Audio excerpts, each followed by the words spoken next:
Dad of NYC terrorism victim has scathing message for every liberal who attacked Trump in aftermath. The father of one of the 8 victims who died in the fatal terrorist attack in New York City on Halloween afternoon is finally speaking out about the senseless death of his son. James Drake is demanding increased scrutiny of people coming into the U.S. Drake's son, 32-year-old Darren Drake, lost his life Tuesday evening when a radical Islamic religion of peace extremist from Uzbekistan rammed a vehicle into innocent civilians. By the time the carnage was over, he had managed to kill 8 innocent infidels and injured over a dozen others. The driver of the vehicle was identified as Saifullah Habibullah Saipov, a 29-year-old expired green card holder who came to our nation under the Senator Chuck Schumer born and bred, and former President George H.W. Bush signed, diversity lottery visa program. Drake went on to say that when he and his wife heard about the terrorist attack, they assumed that their son was not one of the dead or wounded. But as time went on and they couldn't get in touch with him, they started to fear the worst. He later went on to say that they realized as the night went on and they had heard nothing from their son that he wasn't coming home anymore. He also added that these people come into the country and they hurt us. He believes that the vetting process should be a lot more stringent before letting these people come into the country, especially a single man between 18 and 40 years old. Via Fox News, Newt Gingrich, get smart, scrap the diversity lottery, be honest about terrorists. President Trump is right, we should end the diversity lottery for immigration. It is an absurd system for randomly selecting who should come to the United States. The lottery system should instead be replaced with a merit-based system that actively seeks people who will help grow the American economy.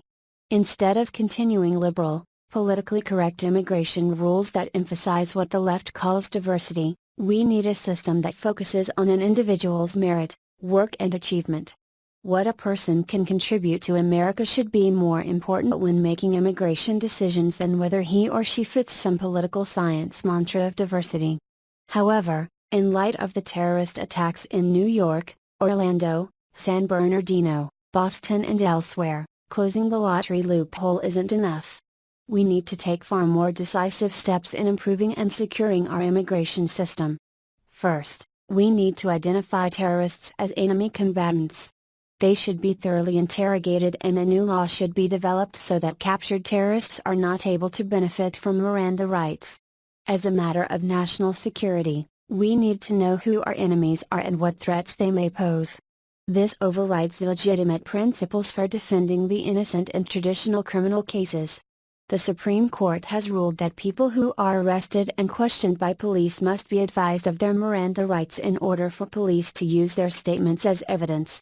The minimal Miranda warning that police must read to an arrested person before questioning states, "You have the right to remain silent. Anything you say can and will be used against you in a court of law. You have the right to speak to an attorney, and to have an attorney present during any questioning.